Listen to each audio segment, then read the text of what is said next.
Okay, see, it's recording now. Okay, now we'll start over. Okay, now it's okay. Okay, we'll start Are you over. still doing live? No, No, we're not going to do live. yeah, I can't get it going. Okay, gotcha. Okay, Okay. okay, let's start. Thank you for having me here. And my first question is, tell me a little bit about the history of Dollywood. So, do you want me to? I yeah. really, she's just yeah. about the Yeah, I'm accessibility just- history. She yeah. doesn't have Okay. that background. If you want to talk about history, I can do that, but Okay. really, I thought you were here to focus on Oh. the accessibility because Yeah. that's really what Okay. her focus Okay. is. All right, so should I turn this? No, are you recording? It's recording. Okay. Yeah, she can just edit that. Yeah, I can add it out. Okay. All All right. right. Well, okay, tell me about the accessibility room. So the calming room, Mm-hmm. how it came to be was 2 years ago. I work in safety, and specifically the Ride Accessibility Center, and we had many children come in and adults on the spectrum, so with autism, and just listening to those families, those parents, and what their challenges that they face each day, Okay. and specifically at Dollywood, they're like, is there any place other than the restroom or going behind a building or having to leave the park? Yeah. And I was like, let's do some research on it. So I reached out to Autism Speaks and partnered with them and created what we call the calming room. Okay. So how the families access it when they stop at the Ride Accessibility Center and they disclose to us that their child has autism. We provide their boarding pass for them for the day, and we also provide the phone number at the top of their card. What that phone number does is they call that number, and one of our accessibility hosts will come here and actually let the family in. So Okay. it's a place where a child with a cognitive disorder can come in and just take that break from the overstimulation of the sounds and the smells here at Dollywood. Okay. Kind of regroup, and then they can go back out and enjoy the rest of their day. Okay. How knowledgeable are you on the autism spectrum? I like hearing about the history that you just told me about it. Sure. So my heart, I grew up in a household where my mom was a caregiver for my uncle. He had an intellectual disability, and just seeing her as a caregiver, it just opened my eyes. Yeah. And then listening to the family's needs here, and what the challenges that they face, where people maybe misinterpret a meltdown from a tantrum or Yeah. a tantrum from a meltdown. Yeah, that was going to be one of my questions. And so just, I think it's just the knowledge of growing up in that environment, and then being here for 10 years, it just really it's my heart Yeah. to help these families. Yeah. We want everybody to come to Dollywood Yeah. and have this amazing experience. Yeah. Sometimes they have to do things a little differently, but that's okay. Yeah. We want them to come. Okay, I'm going to give you some examples. If a parent has an autistic child, who should they reach out to about special accommodations? And can I have a copy of that person's contact information so I can put that up on the on my website and all?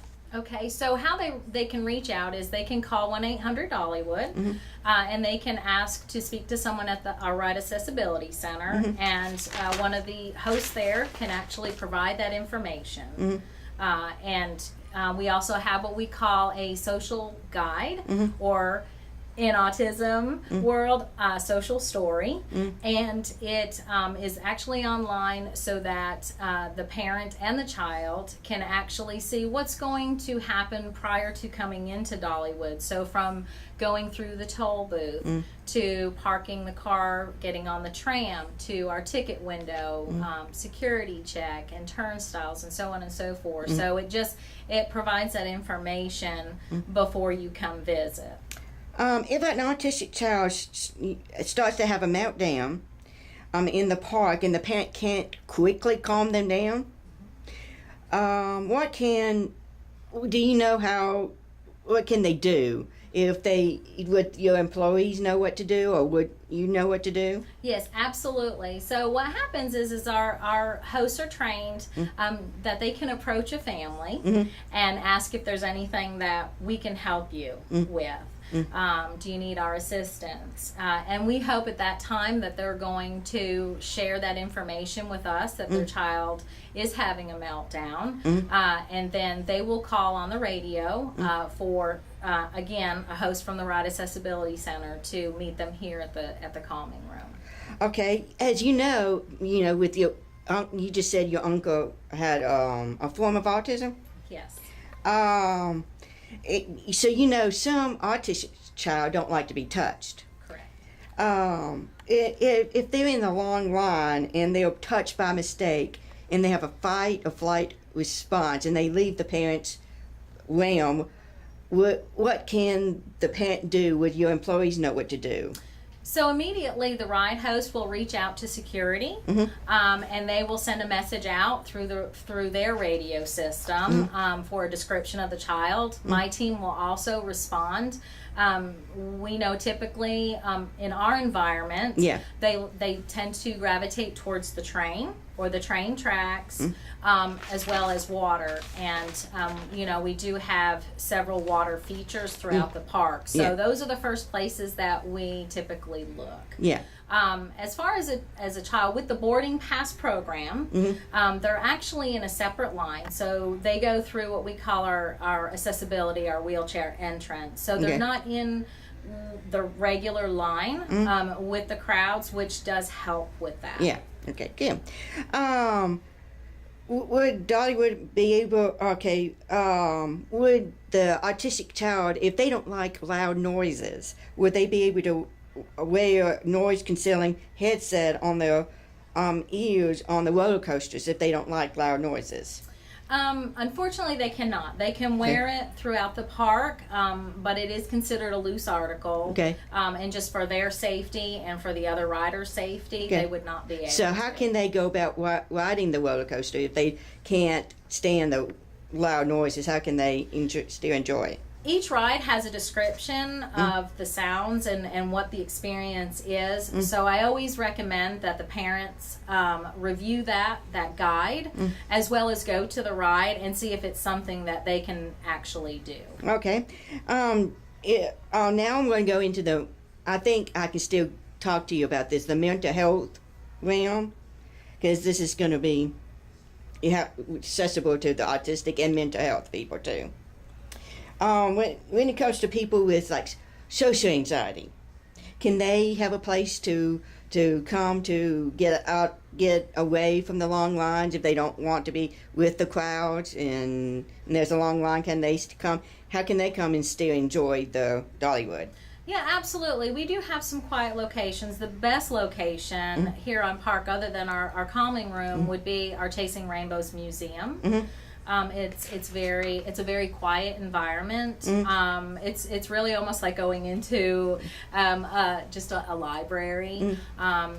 People are taking their time, reading the wealth of information as far as Dolly Parton's her life story.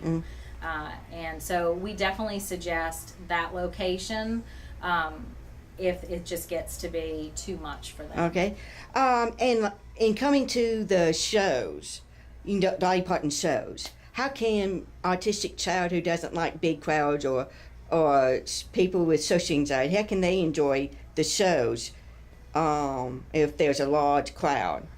Yeah, we do offer what we call Time Saver, so that can help as far as the show reservation, where they would be seated more towards the front of the theater, and they don't have to necessarily be with the entire crowd. I mean, they're still going to be seated like everybody else, but they could be placed towards the front. All right, and I know Dollywood has a water park. Can you tell me about how autistic child and people with social anxiety or with mental health, how can they go and enjoy the water park? Sure.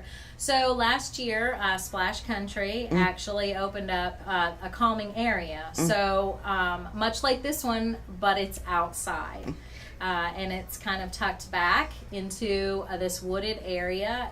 I call it a whimsical environment. It's absolutely beautiful. There's rocking chairs, there's a sand table, there's flowers in there that they can pick if they like. There's a chalkboard, there's a sensory blanket. Everything is for the outdoor environment. And it's just a wonderful place for them to take that break. How can parents assess it?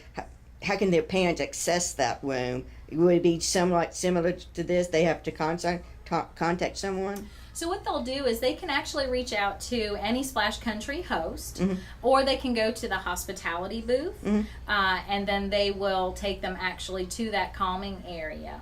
Okay, good. And so what about the big crowds? Because I know water parks have big crowds. How can people with social anxiety or autistic child that don't like to be touched, how can they enjoy the water park without being scared about being touched? Yeah, so I would again probably suggest them stop at the hospitality booth, and that host can provide information as far as areas that are typically less crowded, where there's typically a lesser line. So like the lazy river, you can actually just walk into. You can also walk into Cascades and our wave pool. Okay, as you know, your uncle has autism, but with some autistic, it may not be a child, but they may be an adult who has a childlike mind. How can they enjoy Dollywood if they like to ride the kiddie rides? Because they have that childlike mind. How can they still enjoy Dollywood that way? Absolutely. Probably our number one ride is Rockin' Roadway. That's very popular for children and adults. Okay, good. And now let's talk about the food, if I can, with you. As you know, some autistic child might be on an autistic diet. How can parents bring in food that's on the diet, or can they talk to your cook and get them to cook a special diet? How can they go about it if they're going to be here all day? Absolutely. So they can call in and ask if they can bring their food that for special dietary needs. They can also call our foods department and talk Will you give to me them. that number so I can put it up on my website? Yes, I can look that. Okay, so continue. For you. So they can actually call our foods department, and we have what we call a Start Fresh program.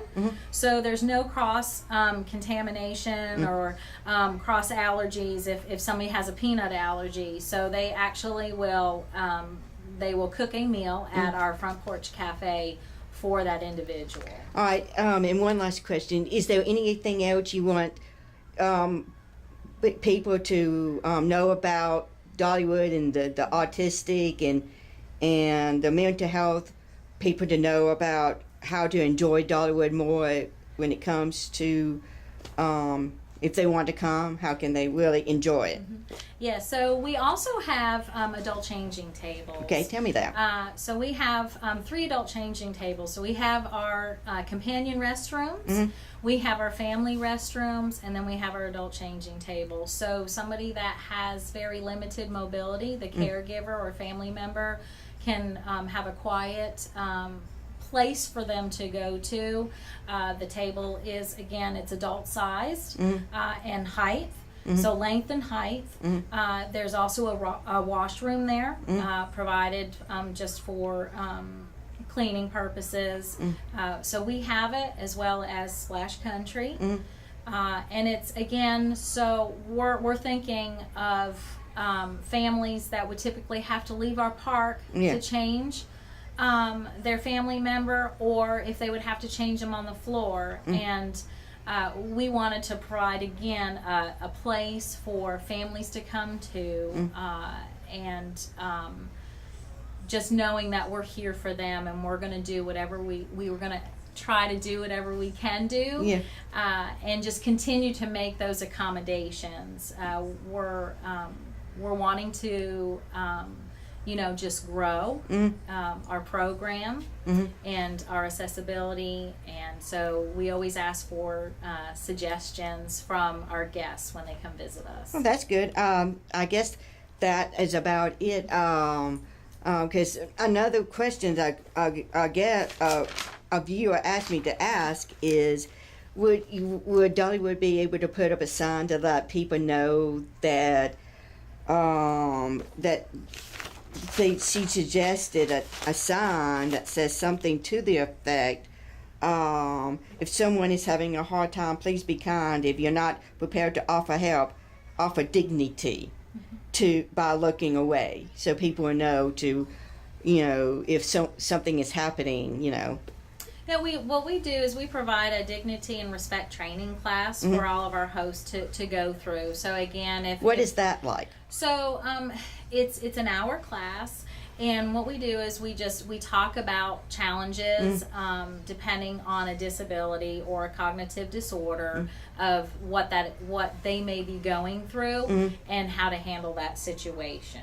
Okay, I think that's about it. Thank you so much for letting me do this. Oh, absolutely. Thank you for coming. All right.